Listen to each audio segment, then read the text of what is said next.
haala kanaan qibaatii qulqulluu akka kanaa fayyadamuu dandeessanii jechuudha. Assalaamu alaykum warahmatullahi wabarakatuh. Hordoftoonni Dr. Jiituu mataan na jalaa caccabee mataa kootu buqqaa mataan koo dheerachuu dide kan jettanu haala bareedaadhaan haala isin qibaatii itti hojjettanii mataa keessan deeffattanu isinitti agarsiisa. Jalqaba irratti alubeeraa yoo qabaattanii giddeetaa miti miiccaatii kukkutaa mana keessaa waan qabuufan fayyadame miiccaa kukkutaatii akkuma asirratti argaa jirtanu musumaara itti naqa roozmarii yookaan immoo muka xibsii kan jennu biyya keenyatti jechuudha. Asirratti zayituunii yoo argattan zayituunii mana arabaa kamii keessallee hin dhabama jedhee yaadu. Garuu namoonni tokko foroforii isinitti baasuu mala waan ta'eef giddeetaa miti isin yoo isinii ta'e fayyadama yoo isiniin taane qibaatii bishaanii mana keessa kan qabdan kamiisaayyuu fayyadamuu dandeessanii. Asirratti immoo akkuma isin argaa jirtanu zayitiidhuma nyaataa zayitiidhuma noormaaniidha jechuudha kan hin fayyadamaa jiru. Qibaatii bishaanii yeroo baay'ee bitee fayyadamee hin beeku waan ta'eef zayitiidhuma akka kanaan fayyadama. Sadaffaan immoo zayitii intiniidha jechuudha akkuma asirratti argaa jirtanidha yaada kokkonaata oil yookaan zayitii kokkonaataa haaluma sana asirratti argaa jirtanu isinitti agarsiisaan jira. Viidiyoon kun bicuu isinitti dheerachuu mala garuu wallaahi jechuudha yoo bicateen adda waggaa 3 ol qibaatii kanan hojjedhee fayyadama. Mataa waggaa 3 keessa haalan itti dheereffadhe isinitti himuu hin danda'u. Hin beekna hundi keenya iyyuu biyya arabaa keessatti mataan keenya gubaadhaan nu jalaa caccaba jechuudha.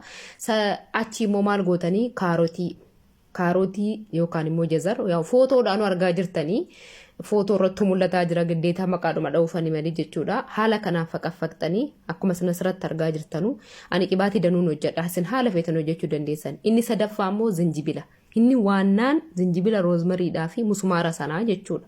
Qurunfurii jedhama natti fakkaata afaan oromootiin musumaarri sunillee zinjibila akkuma sana asirratti argaa jirtanu miicee soqee muradhee dhufee jira jechuudha. Firiizarii keessaan baasee gogaasaa saljii ta'e jechuudha. Isin garuu firiishii isaa argattan gaariidha. Roozmarii illee yookaan immoo muka xibsii illee hin argattanii asheetii isaa yoo argattan baay'ee gaarii. Gogaan isaallee inuma ta'a akkuma sargaartanu gogaa isaan fayyadame.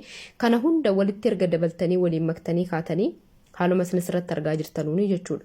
Kana hunda waxii hojjechuuf qorollaattaa jechuu keessatti mala garuu dhugaa rabbii qibaatii kanaaf torbee keessatti jijjiiramaa arguu dandeessanii kan mataan keessan fuulduraan isin jalaa caccabee mataan achi isin jalaa deemee mataa haaraa haalan itti baase isinitti agarsiisa booddee irratti jechuudha. Qibaatii kana qofaan akkuma sargaartanu ibidda bareechaa qannasaatii ibiddarra godha. Hoomochaa akkuma sargaartanu garuu biraan deemina yeroo ni jalqabaa kana takkattaku hoomochaa isin jalaa gannam'uusaatu mala waan ta'eef ilaala hamma hoomochi kun qannasutti. Akkuma isin asirratti argaa jirtanu nan sochoosaa jira jechuudha. Kun hariin innaa qassi jedhee ibidda qassettanii irra gootanii innaa takattakee qoqee yookaan immoo qoqee jedhu hundi isaatu ayinatiin jiru bitaaminii isa kana keessaa isin bahaa jechuudha. Kaarotiin jalqaba irratti qibaatiin kaarotii irraa hojjetamee gurguramu qophaatti iyyuu ni jira jechuudha.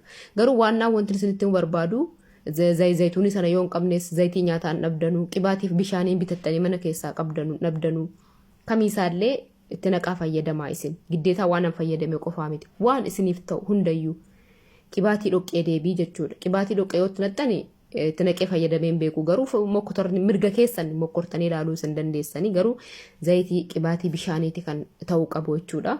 Akkuma isin asirratti argaa jirtanu bilchaatee daqiiqaa 20 ol lafa godhee qabbanaahee carqiin asirratti argaa jirtanu kuni carqii akka sharaati yookaan immoo carqii haphiidha.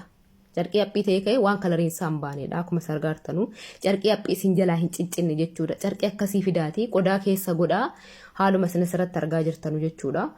Ilaalaa bareechaati viidiyoon kun sitti dheerachuun dhabu garuu waa hunda ifa godhee isinitti muufani. Haala kanaan carqii sana gootanii hin cuunfitanii jechuudha. Hin jira shi'eenni irrallee carqiin akka kanaa wayii kan bitamu kan waan akka kanaa haala akka kanaatiif fayyadamanu bittanii fayyadamuullee hin dandeessanii kun waan haayilaandiitti naqee akka hidhatee baay'ee biisiin ture halkan edaan hojjedhe viidiyoo kana deemuufan ture qaallitti mana keessa na waamti ana siidhoo kadheen kana hojjedhaan ture baay'ee haayilaandii laastikiitti naqee isin garuu utuu waan fashkootti naqattanii gaariidhaan booddee waan fashkootti garagalfadha garuu waan sardamaa jiruuf qodaa barbaaduuf yeroon arganne haala kanaan maal gootanii hin cuunfitanii jechuudha. Yoo cuunfitanillee carqiin kun kan barbaachise maaliif akka ittiin baane wanti tokkotti itti ba'u hin jiru jechuudha.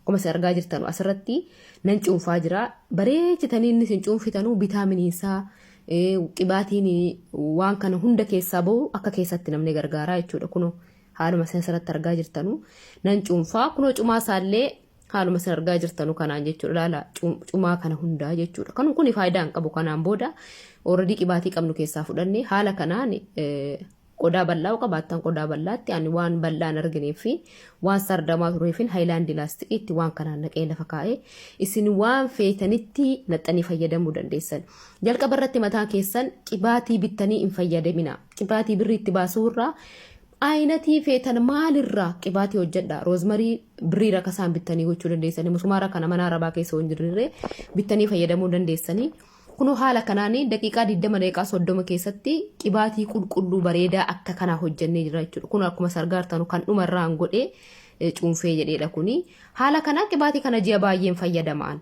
yoo maal gootan hin badu jechuudha bakkee keessanii gubaa keessa gootanii waa tokko hin ta'u mataan keessan funduraan kan isin jalaa caccabu garuu mataan Afrikaa qibaatii dhoqqee barbaada qibaatii dhoqqee fayyadamuun dhiisina qibaatii dhoqqee akkuma sargaartanu maddiin koo akka jiru maddii kootti mataan yaa'ee jira jechuudha kuni hunariin maaltu fidee zinjibilaa fi roozmarii yookaan immoo muka xibsiiti baay'een isin jaalladhaa sabiskiraabii gochuun na gargaara baay